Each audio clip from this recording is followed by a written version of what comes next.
warahmatullahi wabarakatuh. Baiklah, saya Silvani Mirayu dengan NIM 21140400012. Di sini saya akan melafalkan menjelaskan hadis ke-12 tentang persaudaraan sesama muslim untuk memenuhi tugas hadis terbawi dengan dosen pengampu Dr. Zulheldi MAG. Bismillahirrahmanirrahim. Hadis Ibni Umar radhiyallahu anhuma anna Rasulullah sallallahu alaihi wasallam qala al-muslimu akhul muslimi la yazlimuhu wa la yuslimuhu man kana fi hajati kana Allahu min hajatihi wa man farraja an muslimin kurabatan farrajahu Allahu anhu biha kurabatan min kurabi yaumil qiyamati wa man satara musliman satarahu Allahu yaumal qiyamah. Baiklah, selanjutnya saya akan menjelaskan hadis ke-12 di mana hadis ini tentang persaudaraan sesama muslim. Nah, hadis ini dari Abdullah bin Umar radhiyallahu anhu bahwa Rasulullah SAW bersabda, seorang muslim adalah saudara bagi muslim lainnya. Dia tidak menzaliminya dan tidak membiarkannya disakiti. Barang siapa yang membantu kebutuhan saudaranya, maka Allah akan membantu kebutuhannya. Barang siapa yang menghilangkan satu kesusahan seorang muslim, maka Allah menghilangkan satu kesusahan bagian dari kesusahan hari kiamat. Barang siapa yang menutupi aib seorang muslim, maka Allah akan menutupi aibnya pada hari kiamat. Hadis riwayat Bukhari dan Muslim, Tirmizi, wa Abu Daud, wa Ahmad. Di mana hadis ini menjelaskan tentang bagaimana hubungan relasi antara seorang muslim dengan muslim lainnya.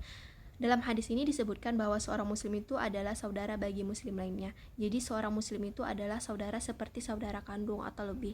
Jadi saudara muslim itu dekat atau malahan lebih dekat daripada itu. Karena itu satu sama lain saudara, kerabat atau orang terdekat, maka diajarkan berikutnya agar satu sama lain tidak menyusahkan atau sama selain itu saling menguatkan, saling bantu sedemikian rupa. Ada beberapa hal yang disebutkan bagaimana cara hidup seorang muslim dengan muslim lainnya, di mana mereka itu adalah saudara. Di antaranya, dia tidak berbuat zalim, aniaya dan tidak lain-lain terhadap saudaranya. Orang lain tidak melakukan perbuatan-perbuatan yang menyusahkan orang lain dan juga tidak melakukan perbuatan yang menyulitkan atau perbuatan tidak peduli terhadap saudaranya, atau tidak boleh menyakiti, membiarkannya dalam kesulitan atau cuek. Nah, disebutkan juga seorang muslim itu terhadap muslim lainnya harus berperan serta atau membantu orang lain itu dalam memenuhi kebutuhan hidupnya. Siapa yang berusaha membantu, menolong terhadap pekerjaan seseorang dalam memenuhi kebutuhannya, maka Allah lah yang membantu orang yang menolong itu untuk memenuhinya. Siapa yang meringankan, melampangkan dari kesusahan, yaitu dia terhimpit kesusahan, kemudian dia lapangkan, dibantu.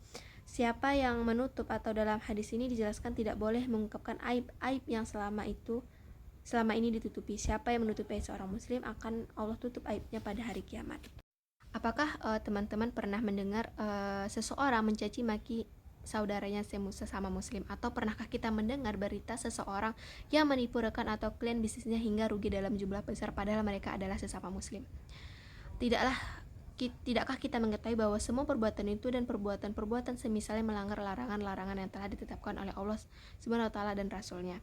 Dikarenakan seorang muslim adalah saudara bagi muslim lainnya. Persaudaraan ini adalah persaudaraan karena iman atau agama. Allah Subhanahu wa taala berfirman dalam surat Al-Hujurat ayat ke-10, sesungguhnya orang-orang mukmin itu bersaudara, karena itu damaikanlah antara kedua saudaramu yang berselisih dan bertakwalah kepada Allah agar kamu mendapat rahmat. Quran Al-Hujurat ayat 10. Dalam kitab tafsir Al-Mukhtasar dijelaskan tentang ayat ini, yaitu orang-orang beriman adalah saudara dalam muslim. Persaudaraan dalam Islam ini berkonsekuensi agar mendamaikan di antara dua muslim yang sedang berselisih. Kemudian bertakwalah kepada Allah Subhanahu wa taala dengan melaksanakan perintah-perintahnya dan menjauhi larang-larangannya dengan berharap agar mendapat rahmat-Nya.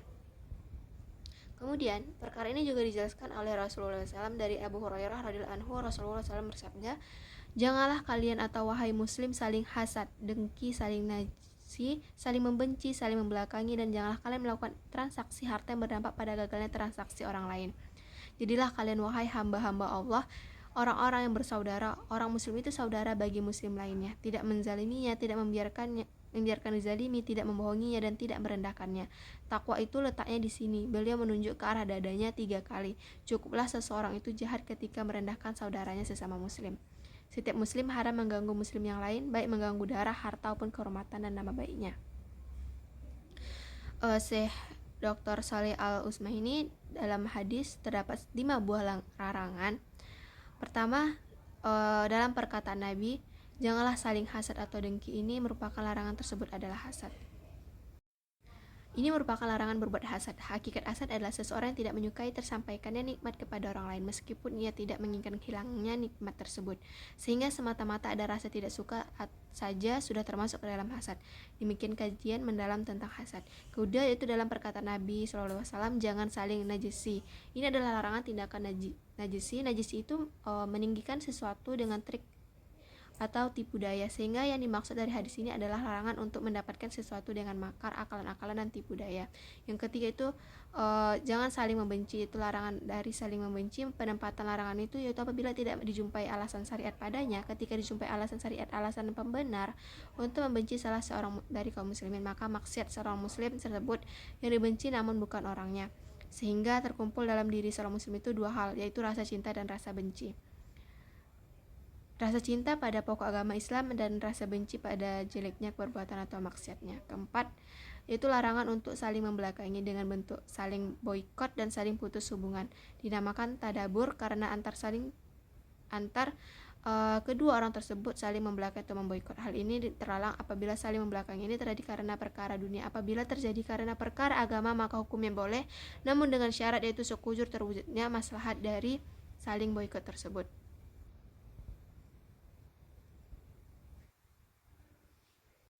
Persaudaraan atau ukhuwah sesama mukmin diibaratkan seperti sebuah bangunan yang saling menguatkan.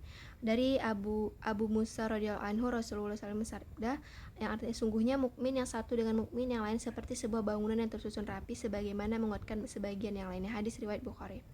Rasulullah SAW menekankan pentingnya menjaga persaudaraan terutama bagi sesama muslim sebagai sabda beliau dari Nu'man ibnu Bashir. Dia berkata bahwa Rasulullah SAW bersabda, perumpamaan orang-orang beriman dalam hal yang saling mencintai, mengasihi, dan menyayangi di antara mereka adalah ibarat satu tubuh.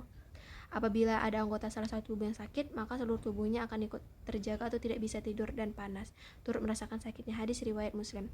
Kemudian di hadis yang lain bahwa sesama mukmin itu harus saling mendoakan walaupun berjauhan. Dalam riwayat Abu Ad-Darda mengatakan, apabila seorang muslim mendoakan saudaranya yang gaib, maka malaikat berkata, amin dan semoga kamu mendapat seperti itu. Hadis riwayat Muslim.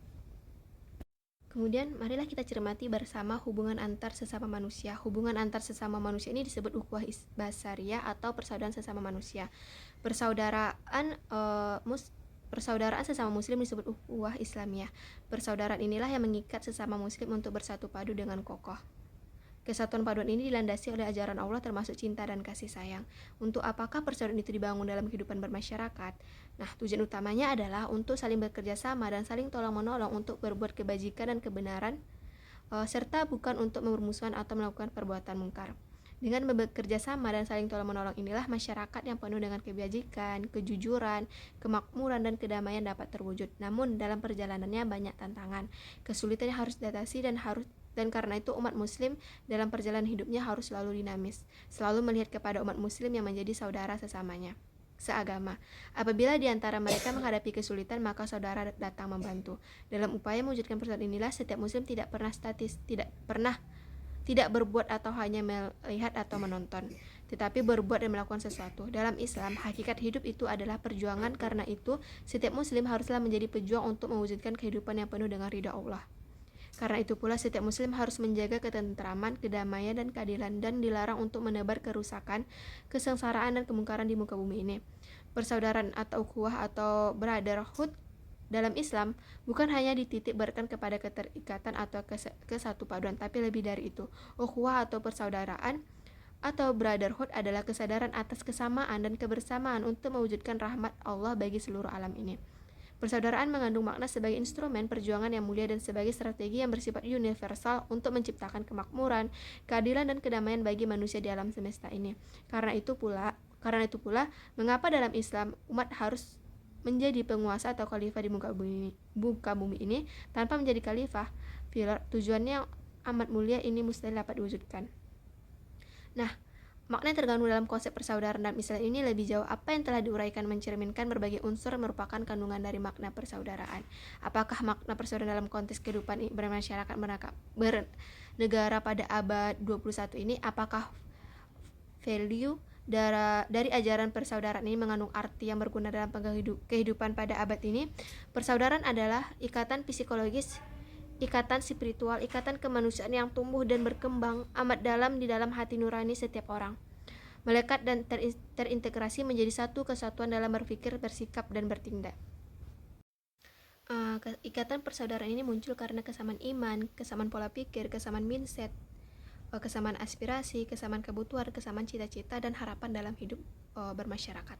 Nah, persaudaraan dengan demikian adalah forsi yang menilai keberadaan masyarakat sebagai sistem sosial, keberadaan negara, keberadaan bangsa, keberadaan organisasi apapun. Persaudaraan ini kental dengan value yang menjadi dasar dinamika kehidupan orang, kelompok, dan masyarakat. Ciri-ciri kehidupan bermasyarakat dan pada abad 21 ini adalah kehidupan tanpa batas, saling mempengaruhi secara global, batas antar negara, batas geografis, batas kewarganegaraan, batas sosial kultural sudah tidak berarti lagi dalam kehidupan praktis keseharian.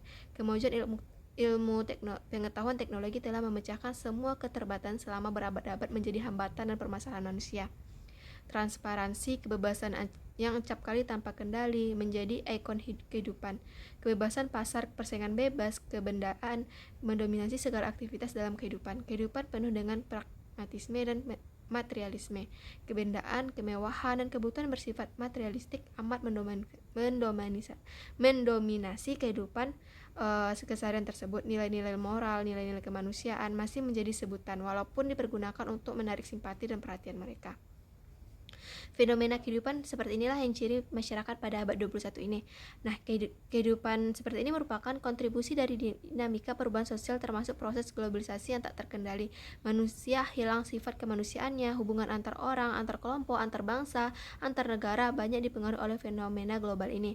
Karena itu, pertentangan, peperangan, tindak kekerasan, perseteruan, korupsi merajalela, kesengsaraan tersebar luas di mana-mana. Nah, umat muslim ini tersebar luas di muka bumi ini. Mereka tersebar di berbagai negara, Asia, Afrika, Amerika, Kanada, Eropa, Inggris, dan berbagai negara lainnya.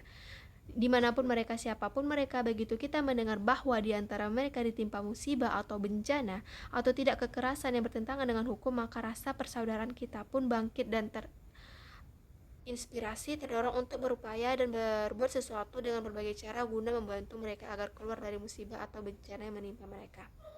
Persaudaraan mengandung makna kesadaran, rasa tanggung jawab, kepedulian atau solidaritas untuk membantu atas dasar kesamaan iman dan takwa makhluk ciptaan Allah yang paling mulia dan sempurna, rasa empati dan kasih sayang yang mendalam yang tumbuh menjadi satu kepribadian muslim yang utuh.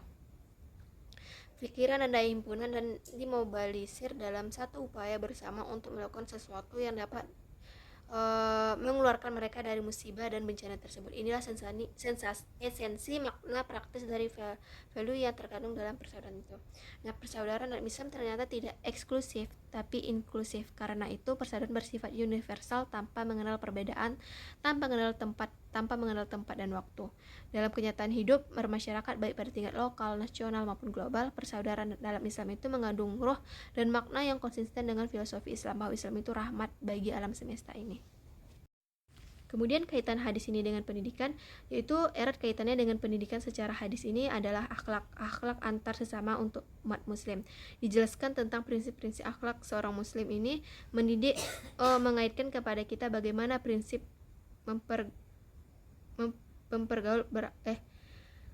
mempengaruhi berakhlak bereaksi antar sesama muslim dengan muslim lainnya. Yang pertama itu pergaulan sesama muslim itu dilandasi asas dengan persaudaraan, bergaul, laksanakan saudara bukan dengan orang lain. Kedua itu prinsip yaitu saling menolong, saling membantu, tidak menyakiti, tidak berbuat zalim, tidak membiarkan dalam keadaan kesusahan, membuat saudara dengan kebutuhan tertentu, membantu saudara dengan kebutuhan tertentu. Dia melampangkan dari kesempitan atau kesusahan, harus melindungi agar seorang itu tidak terbuka, apalagi dia membantunya. Hubungan itu saling menolong, membantu, tidak saling menyusahkan dan tidak saling menyakiti. Yang ketiga itu setiap muslim, walaupun ini adalah pergaulan tapi ini adalah bernilai ibadah. Setiap bentuk akhlak seorang akan menikmati sendiri. Andai dia membantu hamba yang lain untuk memenuhi kebutuhannya, maka Allah akan bantu dia juga dalam kehidupannya. Mungkin sekian saya akhiri. Wassalamualaikum warahmatullahi wabarakatuh.